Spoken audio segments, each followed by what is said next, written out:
ಪ್ರಿಯರೇ, ದಿನದ ಬದುಕಿಗೊಂದು ಕ್ರಿಸ್ತನ ಈ ದನಿ ನಮ್ಮೆಲ್ಲರಿಗೂ ಪ್ರೇರಣೆಯಾಗಲಿ. ಪೂಜಾ ವಿಧಿಯ ಆಗಮನ ಕಾಲದ 2ನೇ ವಾರ, ಡಿಸೆಂಬರ್ 10, 2024 ಮಂಗಳವಾರ. ಸಂತ ಮತ್ತಾಯನು ಬರೆದ ಶುಭ ಸಂದೇಶದಿಂದ ವಾಚನ. ಅಧ್ಯಾಯ 18, ವಚನಗಳು 12ರಿಂದ 14ರವರೆಗೆ. ಆ ಕಾಲದಲ್ಲಿ ಯೇಸು ತಮ್ಮ ಶಿಷ್ಯರಿಗೆ ಹೀಗೆಂದರು: ನಿಮ್ಮಲ್ಲಿ ಒಬ್ಬನಿಗೆ 100 ಕುರಿಗಳು ಇವೆ ನೋಡ. ಅವುಗಳಲ್ಲಿ 1 ಕುರಿ ತಪ್ಪಿಸಿಕೊಂಡು ಹೋಯಿತೆಂದು ಇಟ್ಟುಕೊಳ್ಳಿ. ಆಗ ನಿಮಗೇನು ಅನಿಸುತ್ತದೆ? ಅವನು ಉಳಿದ 99 ಕುರಿಗಳನ್ನು ಗುಡ್ಡದಲ್ಲೇ ಬಿಟ್ಟು ತಪ್ಪಿಸಿಕೊಂಡು ಹೋದ ಆ 1 ಕುರಿಮರಿಯನ್ನು ಹುಡುಕಿಕೊಂಡು ಹೋಗುವುದಿಲ್ಲವೇ? ಅದು ಸಿಕ್ಕಿತು ಅನ್ನಿ. ತಪ್ಪಿಸಿಕೊಳ್ಳದ ಆ 99 ಕುರಿಗಳಿಗಿಂತ ಸಿಕ್ಕಿದ ಆ 1 ಕುರಿಗಾಗಿ ಅವನು ಹೆಚ್ಚು ಆನಂದ ಪಡುತ್ತಾನೆ ಎಂದು ನಿಮಗೆ ನಿಶ್ಚಯವಾಗಿ ಹೇಳುತ್ತೇನೆ. ಅಂತೆಯೇ ಈ ಚಿಕ್ಕವರಲ್ಲಿ ಒಬ್ಬನು ಕೂಡ ಕಳೆದು ಹೋಗಬಾರದು. ಇದೇ ಸ್ವರ್ಗದಲ್ಲಿರುವ ನನ್ನ ತಂದೆಯ ಚಿತ್ತ. ಪ್ರಭುವಿನ ಶುಭ ಸಂದೇಶ. ಕ್ರಿಸ್ತರೇ ನಿಮಗೆ ಸ್ತುತಿ ಸಲ್ಲಲಿ. ಪ್ರಭು ಯೇಸು ಕ್ರಿಸ್ತರಲ್ಲಿ ನನ್ನೊಲವಿನ ಸಹೋದರ ಸಹೋದರಿಯರೇ ಮತ್ತು ಪ್ರಿಯ ಮಕ್ಕಳೇ, ಇಂದಿನ ಶುಭ ಸಂದೇಶ ನಮಗೆ ಕಾಣದೆ ಹೋದ ಕುರಿಮರಿಯ ಸಾಮತಿಯ ಬಗ್ಗೆ ತಿಳಿಸಿಕೊಡುತ್ತದೆ. ಯಾವ ಕುರುಬನು ತನ್ನ ಕುರಿಮರಿಯನ್ನು ಕಳೆದುಕೊಳ್ಳುವುದಕ್ಕೆ ಸಿದ್ಧನಿಲ್ಲ. ಅದೇ ರೀತಿ ತನ್ನ ಕುರಿಮರಿ ಕಳೆದು ಹೋಗಲಿ ಎಂದು ಯಾವ ಕುರುಬನು ಆಶಿಸುವುದಿಲ್ಲ.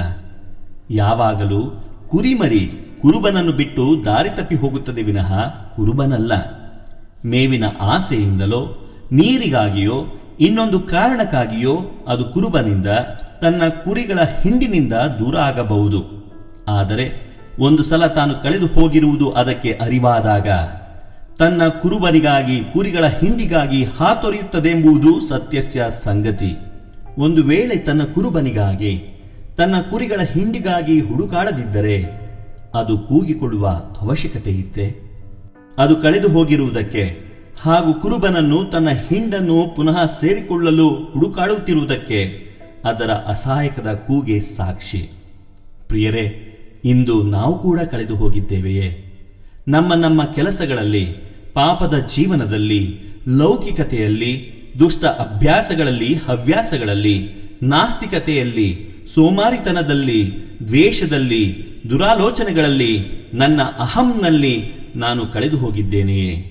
ಕಳೆದು ಹೋಗಿರುವ ನಾವು ಆ ಕಳೆದು ಹೋದ ಕುರಿಮರಿಯಂತೆ ದೇವರಿಗಾಗಿ ಹಾತೊರೆಯುತ್ತಿದ್ದೇವೆಯೇ?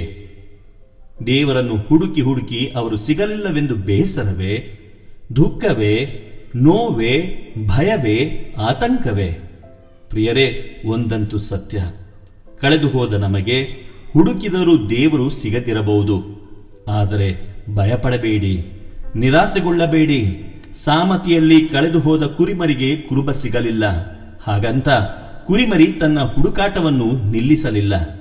ಅದೇ ರೀತಿ ದೇವರಿಗೆ ನಾವು ಸಿಗದಿದ್ದಾಗ ದೇವರೇ ನಮ್ಮನ್ನು ಹುಡುಕಿಕೊಂಡು ಬರುತ್ತಾರೆ, ಹುಡುಕುತ್ತಾರೆ, ಹುಡುಕಿ ಕಂಡುಕೊಳ್ಳುತ್ತಾರೆ. ಆದರೆ ಆ ಕುರಿಮರಿಯಂತೆ ನಾವು ಕೂಡ ನಮ್ಮ ಕುರಿಗಾಹಿಯಾದ ದೇವರ ನಿರಂತರ ಹುಡುಕಾಟವನ್ನು ನಿಲ್ಲಿಸಬಾರದು. ಪ್ರಿಯರೇ, ನಾವು ಯಾರ ಕೈಗೂ ಸಿಗದಿದ್ದಿರಬಹುದು. ಆದರೆ ಒಂದಲ್ಲ ಒಂದು ದಿನ ನಾವು ದೇವರಿಗೆ ಸಿಕ್ಕೇ ಸಿಕ್ಕುತ್ತೇವೆ. ಪ್ರಿಯರೇ, ಯಾರನ್ನೂ ಕಳೆದುಕೊಳ್ಳಲು ದೇವರಿಗೆ ಇಷ್ಟವಿಲ್ಲ. ಯಾಕೆಂದರೆ ನಾವು ಮತ್ತೆ ಸಿಕ್ಕಾಗ ದೇವರಿಗೆ ಅದಕ್ಕಿಂತ ಸಂತೋಷ ಬೇರೊಂದಿಲ್ಲ. ಸಂತರ ಸ್ಮರಣೆ. ಪ್ರಿಯರೇ, ಇಂದು ನಾವು ಸಂತ ಮಿಲಿತಿಯಾದಸ್ರವರ ಸ್ಮರಣೆಯನ್ನು ಮಾಡುತ್ತಿದ್ದೇವೆ. ಇವರು 32ನೇ ಜಗದ್ಗುರುಗಳಾಗಿದ್ದರು. 17 ಸೆಪ್ಟೆಂಬರ್ 309ರಲ್ಲಿ ಜಗದ್ಗುರುಗಳಾಗಿ ಅಧಿಕಾರ ಸ್ವೀಕರಿಸಿದರು. ಇವರ ಸಮಯದಲ್ಲಿ ರೋಮ್ನಲ್ಲಿ ಮಿಲ್ವಿಯಾನ್ ಬ್ರಿಡ್ಜ್ ಸಂಗ್ರಾಮ ನಡೆಯಿತು. ಇದರಲ್ಲಿ ಅರಸ ಕಾನ್ಸ್ಟಂಟೈನ್ ವಿಜಯಶಾಲಿಯಾಗಿ ಕ್ರೈಸ್ತ ಧರ್ಮವನ್ನು ಪಾಲಿಸಲು ಅನುವು ಮಾಡಿಕೊಟ್ಟರು. ಅಂತೆಯೇ ಲ್ಯಾಟರನ್ ಅರಮನೆಯನ್ನು ಜಗದ್ಗುರುಗಳ ಅಧಿಕೃತ ಕಚೇರಿಯನ್ನಾಗಿ ಮಾಡಿದರು.